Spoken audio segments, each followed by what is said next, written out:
At InDigital, we know the public safety professionals hold themselves to a high standard. In fact, standard doesn't do it justice. In over 25 years working alongside you, carrying millions of calls over our IP networks, your dedication has inspired us.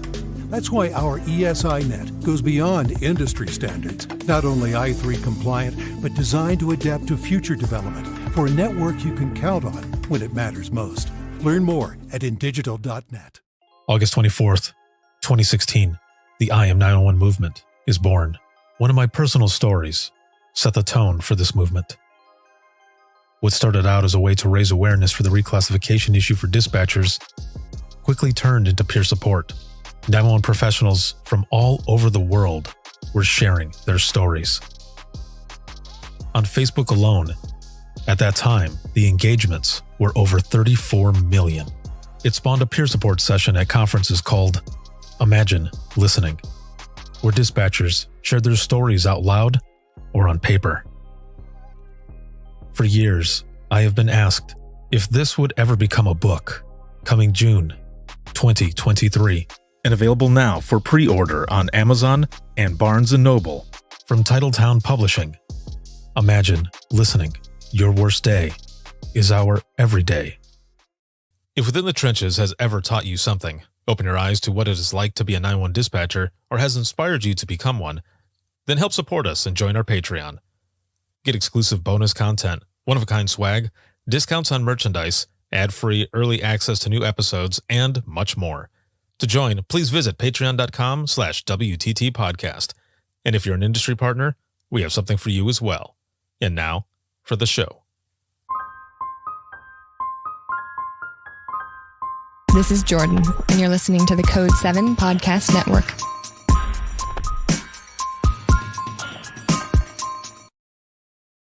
Warning. This episode contains the 3 A's of podcasting: adult content, adult language, and awesomeness. You've been warned.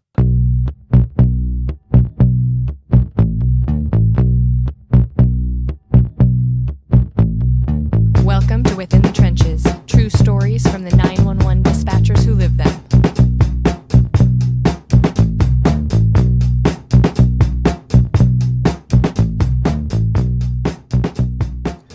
Hey, what's going on? This is Ricardo of the Code 7 Podcast Network, and we're about to get started here with Within the Trenches, true stories from the 911 dispatchers who live them. We are currently live here in Colorado for Navigator 2023. We are in the vendor hall right now, and we've got people that are walking around and all. This is the official first day. Yesterday, they had an opening for the vendors and everything, the industry partners with the attendees. They come in, they talk. They have snacks, drinks, all different kinds of things. But today, the official first day, there was an excellent keynote that went on this morning. And now awesome. Everyone is here, and lunch is about to start. And I am super excited because I have my guest here with me today, and her name is Mary. She's a 911 call taker, a communications shift lead, as well as the chief training officer at Huntsville-Madison County 911 out of Alabama. Yes, yeah, absolutely. I'm glad to be here. I'm just excited to meet you. You're just so professional. I love this. I love this show.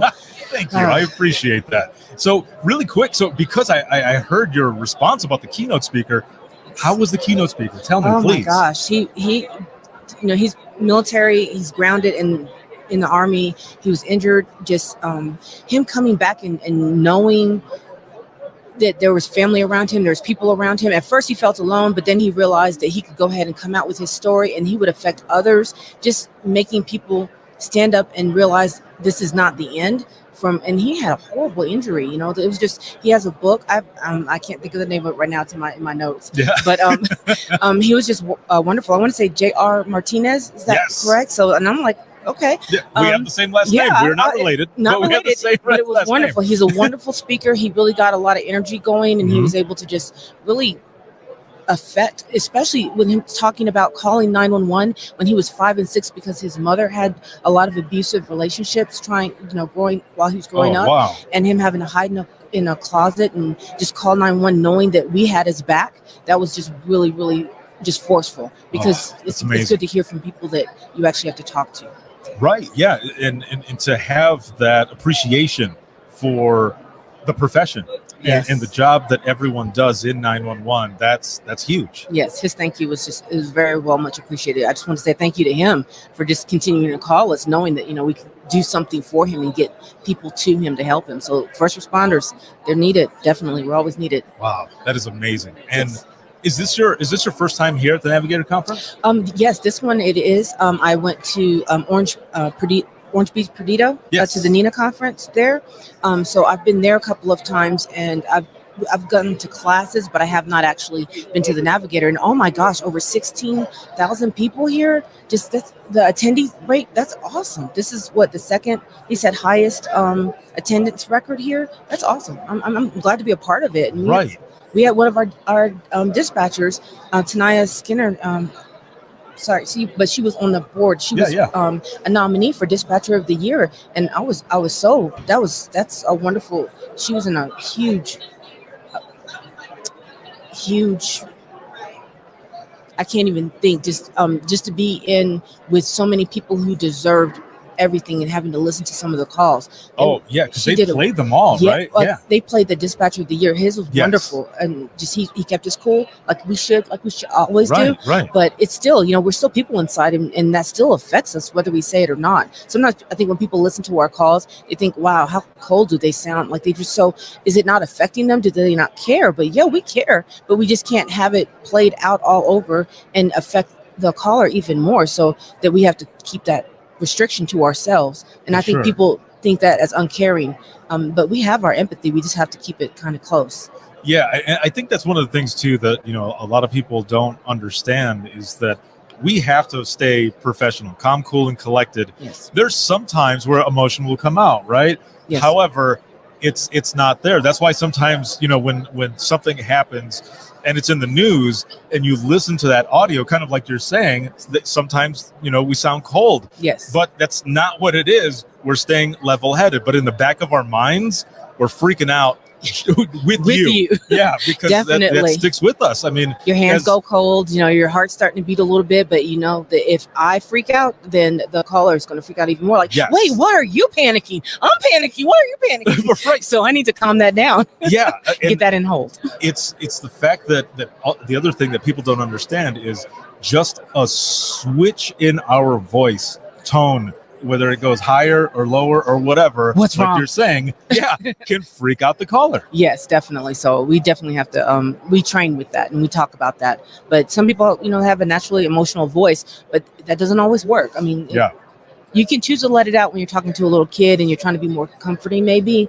But some people can take it the wrong way too and think you're patronizing them. Right. So you don't, no matter which way you go, it's better to just stay in the middle. Right. Yes, exactly. But also our voice, if it changes, like those on the other side, those out in the field, if they hear our voice change over the radio. You said he did what? Yeah. Then, but also for us too, when we hear someone out in the field and their voice, like if you know someone very well, yes, and you know that their voice is very level, on the level and everything, but it switches, something is going on. Yes, definitely. It goes both ways. It's crazy. It's a crazy job, but a job that is very rewarding, and I love it. And it's not just a job; it's a career. It's a profession. It's definitely your career profession. So that's definitely what I've chosen. So, and I fell into it. It wasn't me looking for this. So things happen. How did you get into public safety to begin with? Well, it's funny. When I went into the Marine Corps right out of high school, and then when I came back, I wasn't planning on staying. My mother's Korean, and she's like, she had just divorced my father, and he was abusive as growing up, so we had to deal with that, and we didn't call 911 because we lived on an Army base, and you don't call people when something's happening, and they all come together sometimes to protect each other. So she's like, well, can I live with you? And I had just come back from the Marine Corps, and I was like, I was coming to say hi and bye. I just come back from Yuma, Arizona, Korea, and I was like, oh, okay. So she's been with me for 23 years, so I was like, I need to find a job here. Oh my gosh, I wasn't expecting to stay. Yeah. So I actually ended up working with the police department in the jail, and it had just been built. So I was like, yes, it's a brand new jail, so it's not stinky and nasty. And I've been through some of them. There's no rats, it's going to be a great experience. So I started there in 2000, and then my husband is a high school sweetheart. So we had our first son. We talked about him, sat down, talked about him. Yeah. We had our son, and then we had our daughter. And I had both of them while I was working in the jail. But I'm like, we had one escapee. and I was running out into the field through the little under the overpasses, trying to track this guy down with a bunch of others. Not just me. I'm not that much of a superhero. And my husband's like, no, that's enough. Please find something else. So we had an option that we could move over if we could find something else within the city. And I was like, okay, what am I going to do? And one of his friends was a dispatcher. And she's like, why don't you come and apply here? So I applied actually for another agency to start with, but no naming names. I wasn't satisfied with the amount of training that I was getting. Everything was use your common sense. You can do this. Use your Marine voice. I would if I knew what to ask. If you give me the questions and tell me what I'm supposed to do, that's what I'll do. Yeah. But it didn't. I had already asked for a different trainer, and I was the person I got put with. He was wonderful. He signed me off on everything except, ironically, 911 calls. So instead of working with the police agency, I applied. He's like, you should apply for the 911 inside of the building because we're co-located. Yeah. And I was like, okay, I'll do that. So I did. And they're like, we're watching you over there. We noticed how cool and calm you stayed no matter what was going on. And would you like to apply? And I was like, yeah, I need a job. Because isn't that how most of it starts out with? Yeah, you know, I have 2 kids. I have bills to pay. So I started with the Huntsville-Madison County 911, and I was a trainer everywhere I go, even in the Marine Corps, I would train. So I had written out a whole list of things that I should be asking as I go down the list. So when I came over to them, ironically, I could take calls like within the next day because I knew what to ask by then, but I didn't at first. And I was really frustrated with that. So I ended up falling into 911 and training within a year, and that's how I ended up at 911. I needed the job, cow. but I got there through a series of blessings because, you know, sometimes God's non-answering of certain prayers is necessary to get you where you need to be, because I didn't think this would be, but this is where I need to be. I'm blessed in this position. Wow. I love how you put that there was a lot of blessings that came, and that you're blessed to be where you're at. Now, I do have a question. Okay. Because as you were talking about how you had your 2 children and you were working at the jail and you were tracking, the way you had mentioned the second child, I wasn't sure if you were pregnant at the time. I was. Oh my God. That's what threw everything over. He's like, what are you doing? I was like, but we had to catch him. But we didn't catch him right away. They found him. He was up underneath the underpass, but he had gotten up between the guardrails at the top underneath the bridge. And it was really crazy because he had gotten out through a gym window while he was out, because I was a correction officer. And I worked with males and females. And he had gotten out. Somebody must have helped like boost him up to get through the window because it was really high up. And everybody's like, oh, it's an escapee, we gotta go. So they did get him back. We did get him back, but we did have to like trek through some water and through the little areas, and it blew my husband's mind. I was probably like 8 months pregnant. I remember like at 5 months pregnant, jumping over counters, like, she's got something, I got it. And I'm going over the counters getting people. So I was good at it. So I was not gonna leave. I promise you I wasn't. That was what I was gonna stay in because I was good at it. But my husband was like, look, can you not be a corrections anymore? Can you please find another job? So you mentioned earlier, you said, I'm not that much of a superhero. I'm sorry, but 8 months pregnant and chasing down someone who an escapee, that's superhero to me. Well, thank you.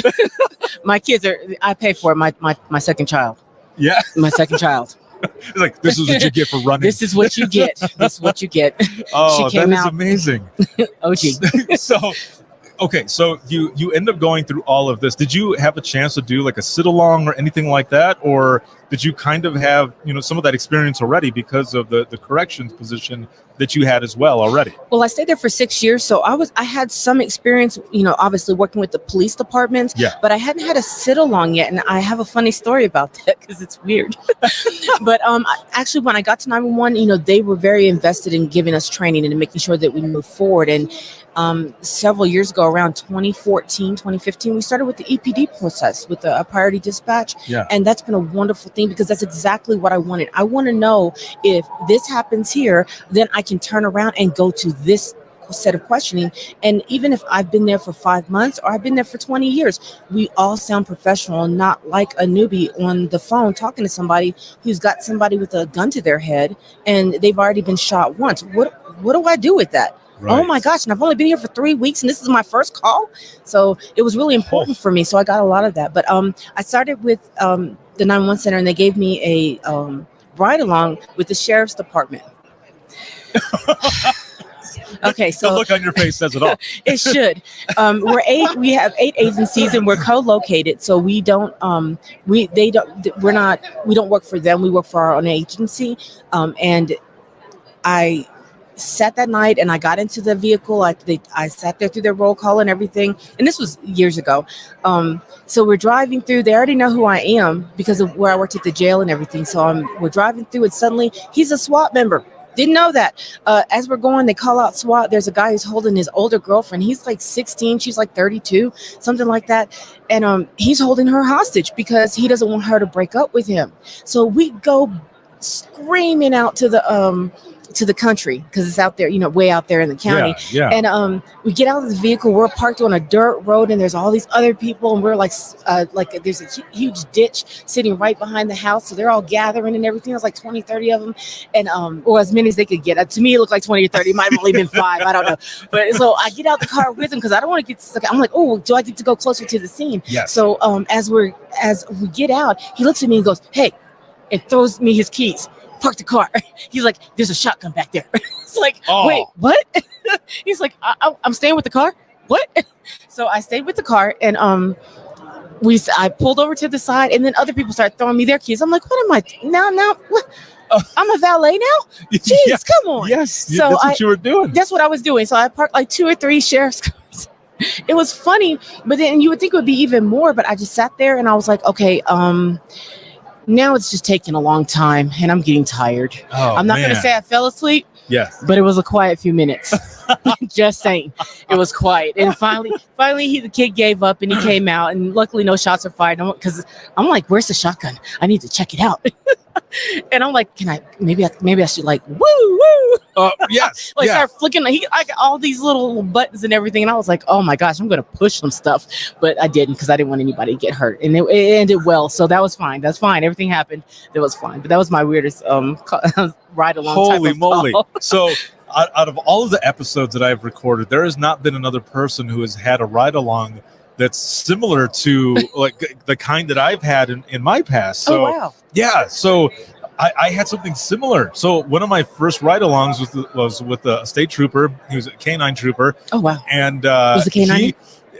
he was. Oh, there was some shit that happened with that too. So we get in there and he's talking to me and stuff, and he goes, "So I need to go pick up a couple people on some warrants. They know that we're coming and stuff." He goes, "But before we go to the apartment complex, which was literally just right around the corner from where we were at," he goes, "I need to show you something." And I said, "Oh, okay." What? I know. I was like, "What are you going to show me?" He goes, "This is where my shotgun is. This is where my AR." Like he's showing me where every weapon Protect is. yourself. Yes. And he goes, "And right here is my old pistola." Oh, I love that pistola. Yes. And I said, "Can you tell me why you're showing me all of this?" And he goes, "Well, it's because if I need backup, you're my backup." Yep, exactly. And I was like, "Oh." He goes, "Yeah." I was like, "Okay." It's going to take a second for them to get out here, and you're right here. You Yes, better help exactly. me out. You remember that sheet you signed that said you might die? Yeah. Yeah. This might be that. Yep. Waiver. So Exactly. so then we get into that apartment complex, and he was picking, I don't remember, I think she was, I don't know, in her early 20s, and her boyfriend was there. Wow. And we walk in, and I'm just standing there, and Trying to look strong. Yes, yeah, trying to, yeah. And so he's talking to the girl. They knew each other, and so she knew that he was coming for her. And the boyfriend walks out really fast, and he goes, "Hey, whoa, my partner over here, he doesn't mess around." And I'm like, "Why are you telling him this?" Don't lie. Don't lie. But the guy knew the trooper too, so I was like, "Oh, you're messing with me. Yeah. You're messing with me the whole time." But even though he's messing around, he was being there's some for truth. real. Yeah, there's truth in that. So then we're parked stationary after we take her in, and he goes, so we're facing one direction, the opposite way of the way the cars are coming on the highway, and some of them are hauling ass, and there was a white Porsche that passed going like 110. Wow. And there was a lot of traffic, and he goes, "Do you think we can catch him?"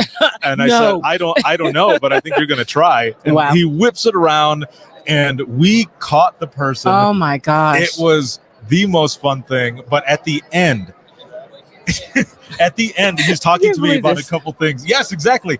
He's talking to me about a couple things, and he goes, you want to see something cool? And I said, What? yeah, man, of course. So he calls his dog out. His dog's name was Lex. Oh, that's cool. Coolest dog. And he Was it a goes, German Shepherd? yes, Awesome. yeah, German Shepherd. And of course, their commands are in different languages and stuff. Only they know. Yes. So I'm standing there and he goes, don't turn to look at Lex yet. He goes, but here's his ball. I was like, oh, dude, are you serious? Don't do it to me. He's I going to know. kill me. Yes. He goes, I want you to hold the ball out like this. I was like, okay. And Can I do. get some padding? Right. Yes. Can I put the suit on, please? I've seen the suit. And he ends up throwing out a command, and Lex comes running up and is just barking, but barking enough that his jaws, like his teeth, my gosh. are clasping against each Like other. an alligator coming up to you. Yes, and I'm trying not to mess myself there because I'm freaking out. I would be too. Yes, and He's going to kill me. and then the trooper's just talking to me, and the dog stopped. He was barking long enough that he kind of stopped and looked at him and was really? like, okay, and then walked away. And as he's walking away, he calls the command again and right back up in my face. Wow. Clock, clock, clock. And then he goes, okay, I want you to throw the ball, toss it as fast as you can. He goes, because if you don't do it fast enough, he's going to catch your fingers. I was like, bro. Oh my gosh. And I was like, I can't believe we're doing this right now. And he's laughing while we're doing this. He's like a maniac. Yes. Probably. So he throws Maniacal laughter in the background. I go to toss it, to let it out of my Get hand, away from and he me. throws a command, and Lex grabbed the ball it was about that close Oh my to my gosh. hand, and I'm like, ah! I got to go to the bathroom. I'll be right back. Yes, it was the craziest thing, but the most fun thing. And I tell you that because your story is about as crazy as mine. Yes, yes. I would have never thought. That was, wonderful. Yes, Wonderful experiences. Yes. Come. I know. Tell your friends. We could have worked together. That would have been awesome. Or we could both have been dead. Oh, that's Waivers. true. Waivers. The waivers, yes, exactly. So, what was your training like, and how was it for you in the beginning? Of all this? Even though I did come over with some experience, and having to work a lot of it out, they still went through the process with me. We started with our phone system, went over the CAD, which I already knew, but it's when you have to go to court or something like that, they want to be able to say, yes, we did go over this. And that's exactly, yes. It doesn't matter to me how much experience you have. We're going to go over this and I'm going to sign you off just to make sure that I'm not going to jail for this if something happens. Yes. So we went through that. Then we went through the different types. We have event types for the agencies, but we, as you know, with priority dispatch, we have chief complaints. Yes, so when we moved right. over to that was a very strange time, because a lot of people that have been in our agencies, for our seniors that have been in it, they don't like change. And when that yes. happens, they feel like a little bit affronted, as if, well, I know what I need to do and I know what I need to ask. I don't need to sound like a robot. It's not that. We want everybody to be on the same page, have the same type of standards, Right. and yes. excellence in what we're doing, because these people's lives are in our hand. And me stuttering because I've never had a murder-suicide before, and you have, that doesn't make it better. I want to be as cool as you sound, because you're remembering to ask about this and this and this, and I don't. Exactly. I don't even know that was that's an option to ask. I didn't know that. So we started with that, and I just shout out to our communication manager, our directors, our IT.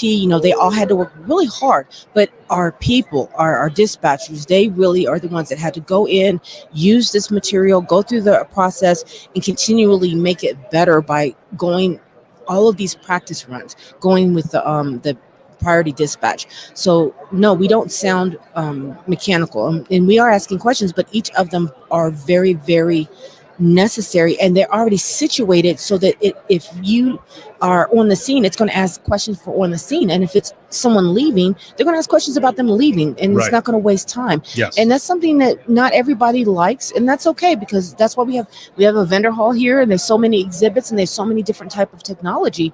But I really appreciate the fight that they put in for our agency to do EPD with priority dispatch. There is EMD and EFD for the different agencies that are there, but police there wasn't. And now we have 3 different police agencies, but no matter what call we get, we sound and are worked through a protocol that allows us to have standards and not just running and catering to one dispatcher or one officer because they like it this way and this person likes it this way. I like to account it when I train as choose your own story.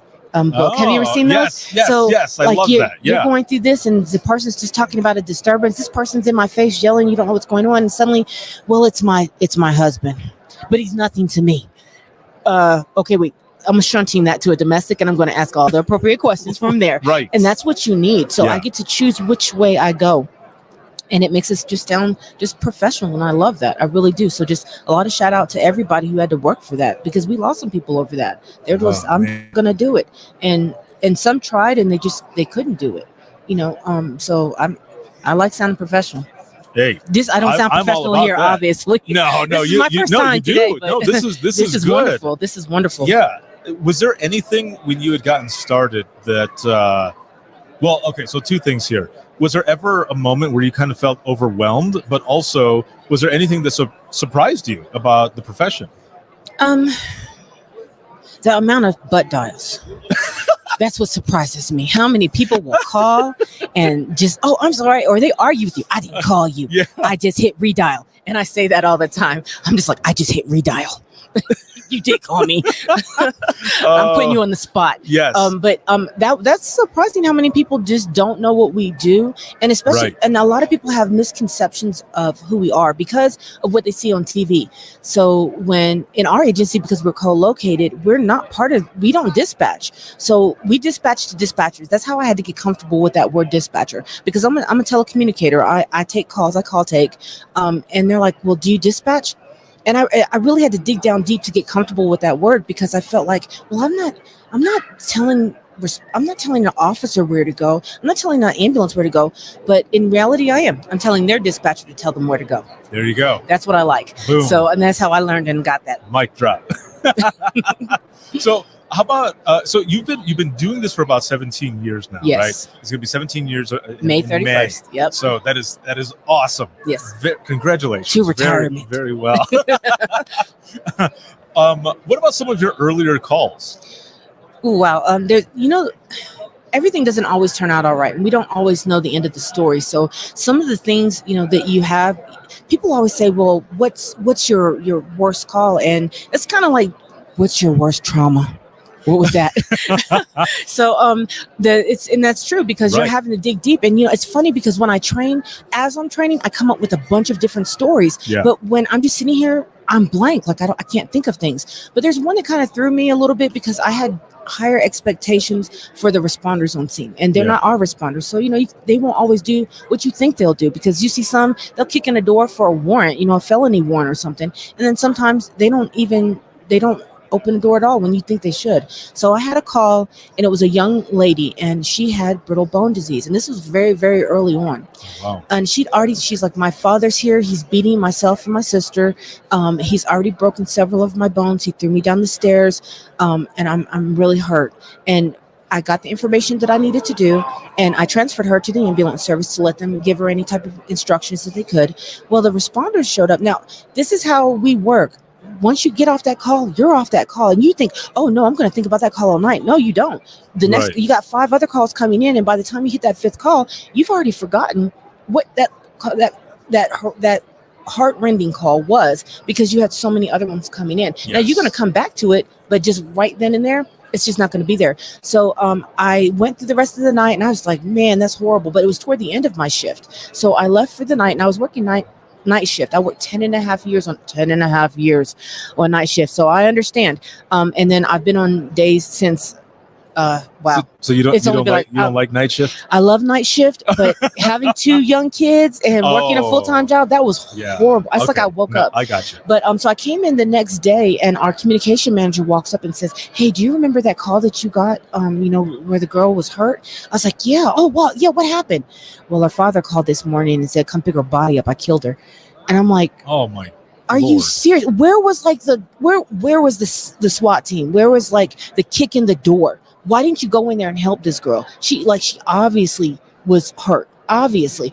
Well, when they got there, they knocked on the door and nobody answered, and the lights turned out. Did they turn out in front of you?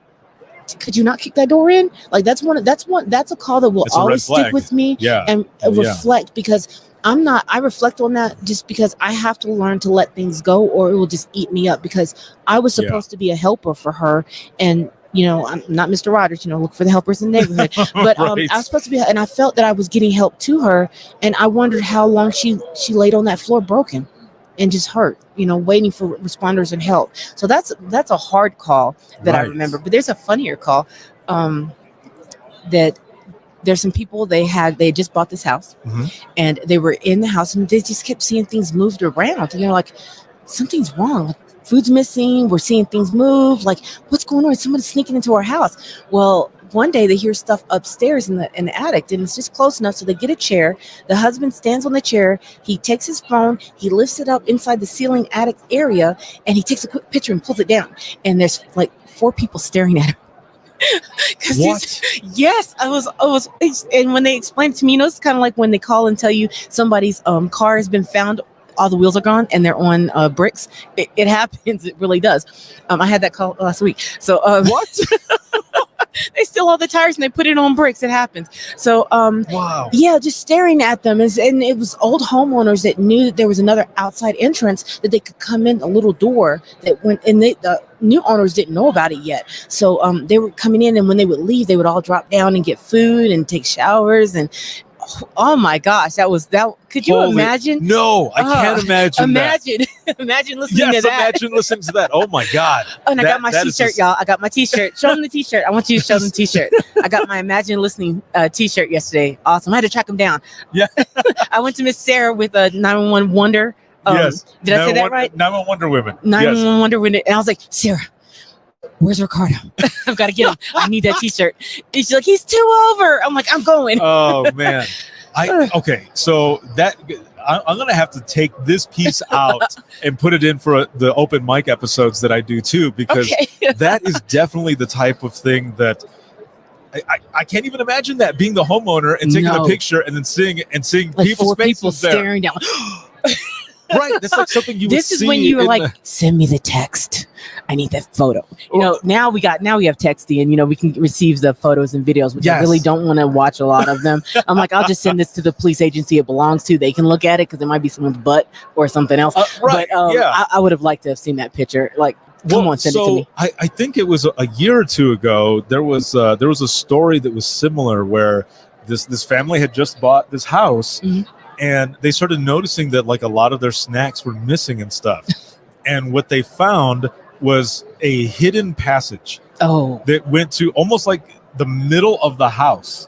wow. And it was like a door. Like there's pictures of this. You can find this. You can Google it. wow. There's a little door, and you open it, and it's like these steps, and there's a spot there where the person had like magazines and foods Oh and my drinks. gosh. He had a Yeah, comfort. it was a squatter, but they somehow they knew that spot was there, Yes. and because they were in the middle of the night, they would hear stuff like something moving around You're in the you're house. just laying in bed, like, don't move. Right, We're just going to be And- quiet but today. they couldn't find it. They couldn't figure out what it was. It makes you think you're crazy. Yeah, Yeah, that's kind of like someone moving in with an older person, and they're like, they can time the amount of time it takes a responder to get there. So they just sit in the house, and suddenly they're just sitting on the couch. What are we watching tonight? I'm gonna call 911. Yeah, it's gonna take them 3 minutes to get here, and I'll already be back in your attic. oh my Lord, that is. That's why I take those crazy. calls seriously. I'm just like, yeah, somebody probably is in your house. Well, yeah, for sure. Yeah, I don't want to because say that though. a I don't lot say of it online. times- Hey, somebody's in there probably. I know, right, because I then that Yeah, completely no. changes the call. Yes, I'm gonna need you, Mary. We're gonna need you in the office, please. yeah, like we've got this recording. Yeah, we're gonna need Uh, you to listen to this with so- us. I want to Why's the go. lawyer here? I want to go back really. Yeah, I want to go back really quick to the hard call that you shared. Yeah, that was I, hard. during. There's a big thing, right, with Mhm. all of us. You know, the fact that we don't always get closure, Yes. but also the fact that because we're empaths, because we put ourselves in the caller's shoes to relate and understand and everything, that's why a lot of those calls stick with us so much. But also we blame ourselves Yes. a lot of times. Like, And- what else could I have put in there? Like, I listened, and I listened back to the call. I went over the chronology of the call, all of the wordage, and I put everything in there. And I was proud of myself. I was like, wow, I even put way more than I thought I did in there. And they just didn't force the door. And I was like, how could you do that? How could you leave her there? I think one of the one of the best things and the ways that we're able to help ourselves or others to help us is to know that we did everything we could in our power, because otherwise it's haunting. Yes. It eats at us. I had a suicidal call.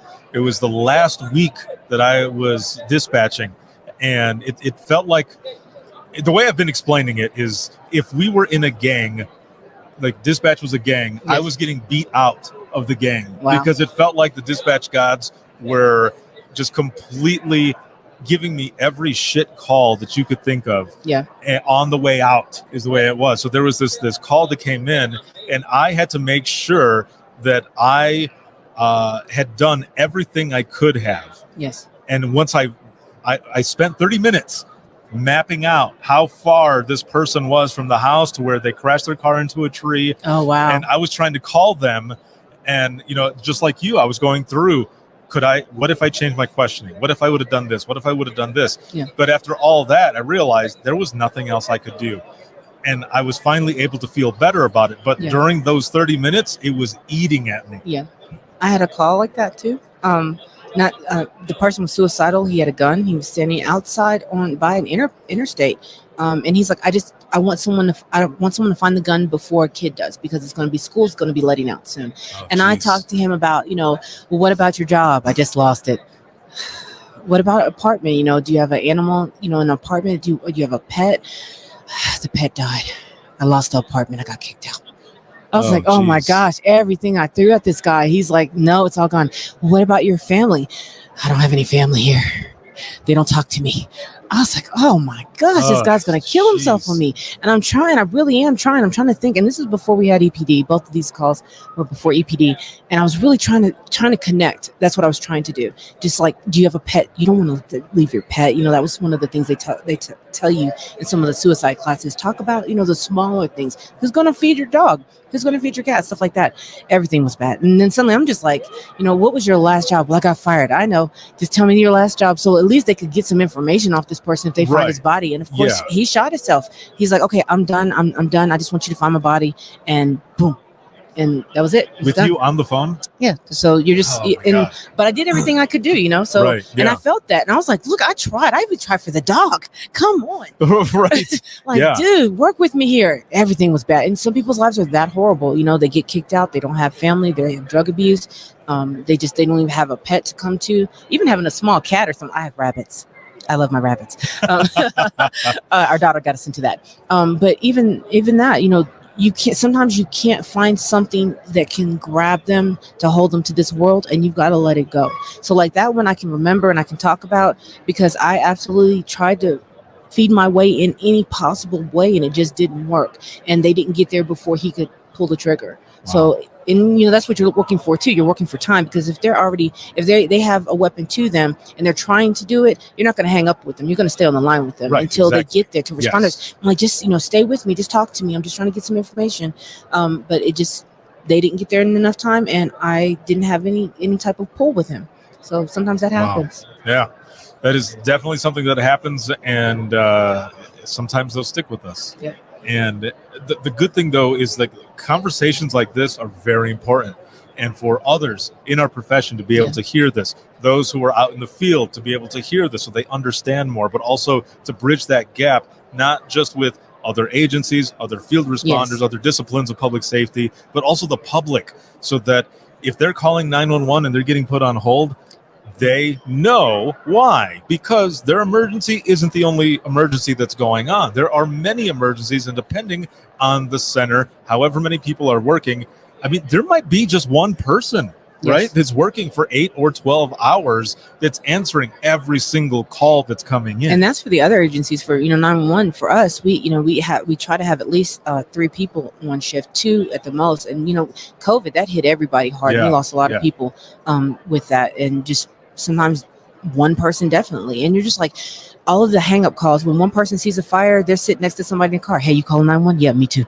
And they're both calling. You're like, no, just stop, because it keeps ringing. It doesn't stop until you pick up that line. It's abandoned, but it still rings for us. So that's a lot of stress. And we created a couple of our superiors created a couple of things, IT techs, to help us deal with that overflow.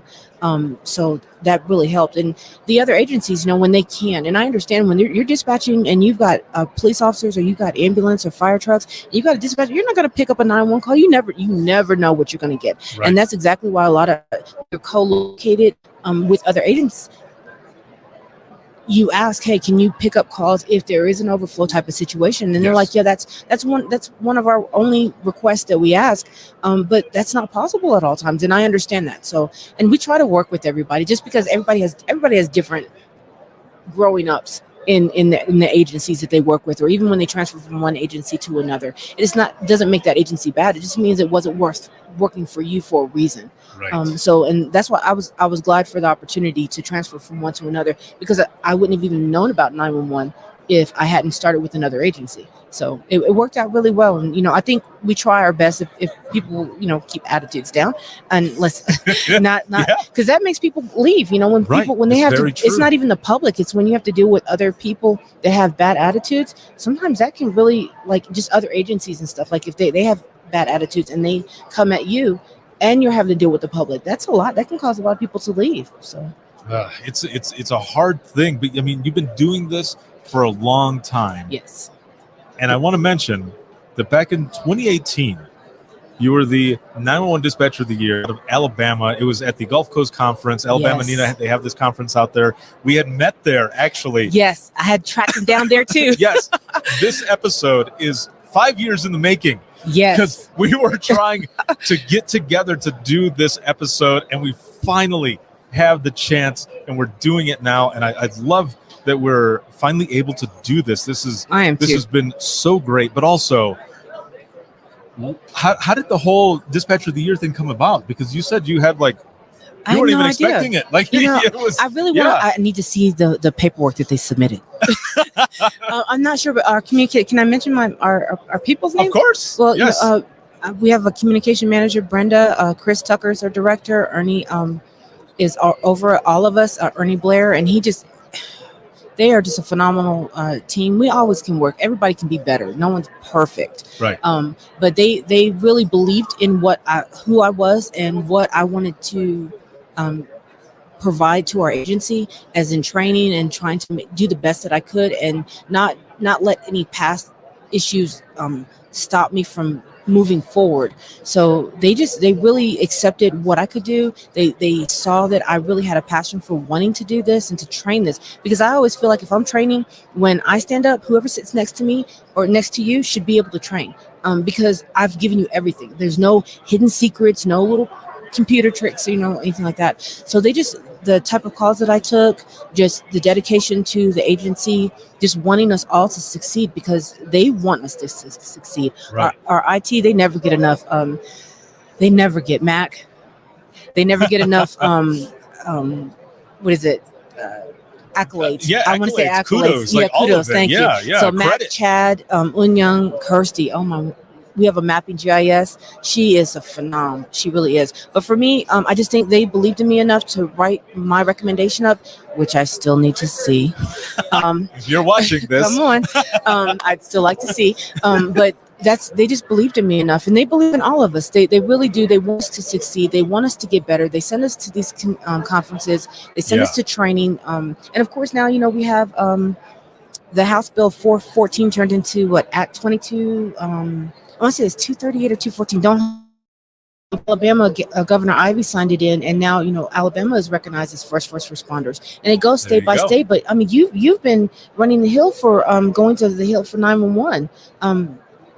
It has been an experience. Yes. Wow, I want to do that. It's been awesome. I would like to do that at least once. But I mean, your hard work just piggybacks. Everyone's piggyback off of your hard work and the representatives, and dealing with all of the directors and the communications managers and supervisors that take our cause to our legislative people to say, we're not secretaries. This is not what we do. Right. All those calls that I just took, that's not a secretary's job. So exactly. Yeah, yes. Definitely. Better recognize. Exactly. Thank you. But yeah, it's their belief in me, and I really appreciate that. And I was up against, I'm sure, quite a few people, just like earlier, we had our other nominee. Yes. Just you have a bunch of phenomenal people, and they've got to choose from these. How? I don't want to be on that Yes. committee. Yeah, I couldn't do that. I was for a long time. I was doing a scholarship, which I'm going to start doing again. It's just I got news on that. Go ahead. There's a lot of different organizations that are doing scholarships. So I decided to hold back for a couple of years on it. But what I would do is I would have a team come together, because I would want to send everybody. Yes. So the only part that would be bad, not so much bad, but my involvement rather, is when if there was ever a tie, I would be the tiebreaker. Luckily, there was never a tie. Oh, that worked out then. Yes, but I always had somebody else do it, because, like you're saying, like I don't want to do it. I don't want to be the one to choose. Yeah. I was saying about scholarships. Those are wonderful. Reach out. Look online. Go to a lot of these agencies have scholarships available, and there's one, Denise Amber Lee Foundation, and I've got to find them. I know they're around here too, but I just got a May scholarship from them for a supervisor online course, and I was surprised. I wasn't expecting it. I had signed up for a couple of months ago, and they called me, and I don't want to say her name wrong because it's HalY. Oh yes, O-N. yes. I don't want to say her name wrong. I don't want to say it wrong. But she sent it to me. I was like, oh my gosh! I was very, very excited for that, because I love taking calls. If that's all I could do for the rest of my career, I would do it. I would be fine with it. If I couldn't train, if I couldn't do anything else and just take calls, I would be fine with it. But if I can move myself up and just get some more experience for our agency, why not take advantage of that? And so that's what we're going to do. Yes. So Awesome. Thank you so much. Yes. Denise Amber Lee Foundation. This has been awesome to have you on here. As we go into the wrap up of this episode, I have one last question for you. Okay. So, if you could go, as we're talking about the 17 years of amazing profession, career, this experience that you have. Yes. Excuse me. If you could go back in time with the knowledge that you have now to talk to yourself in the beginning, what advice would you give yourself? Oh, wow. Wow. That's hard. We just went deep. Real deep.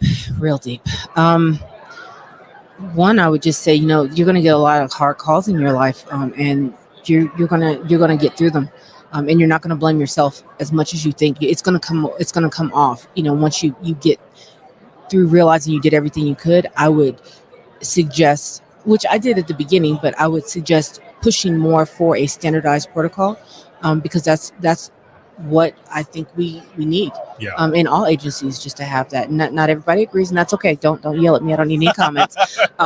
But just saying, and I probably could have done more, but sometimes you get lazy when you have kids, you have full life, and you're working nights, and you're just trying to survive.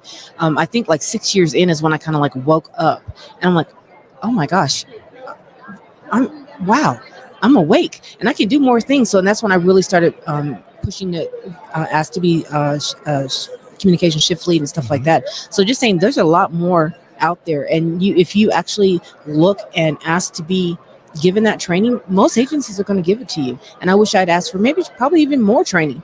I've probably been a little bit more overbooked, but for what they've done and all the training that they've given us, it's been wonderful. They've really stood behind us with that part. Virtual Academy's coming out with the Alabama 911, and that's really a lot of comprehensive information inside of that. So I'm glad that we're able to do that, and we do that weekly, so it works out. Oh, that is awesome. Oh gosh, this has been amazing to have you on this episode. Finally, we were able to do this. Yes. It's been phenomenal. I hope you enjoy the rest of your time here, and going to visit other people and everything else. But again, it has been an honor to have you on finally. Thank you. It's been wonderful. This episode. And for those who are watching, if you have any comments, questions, or you want to be a guest on the show, you can email us, and that's going to be wttpodcast@gmail.com. Once again, that is wttpodcast@gmail.com. You can follow us on social media, and the bottom left-hand corner, but for those who are listening, I will say you can simply go to links.co. That's links with 2 i's.co/WTT podcast. That's my bio page. All of my social media links are on there, where you can listen to the podcast, where you can become a supporter of the podcast as well. All of it is there. So make sure to check that out. This can be seen on Facebook, YouTube, as well as Twitter and LinkedIn Live. And then to listen 24/7, the audio version, you can listen on Apple Podcasts, iHeartRadio, Spotify, your favorite podcasting app, and withinthetrenches.net. Have a good one, everyone. Awesome. And we will see you in the next one.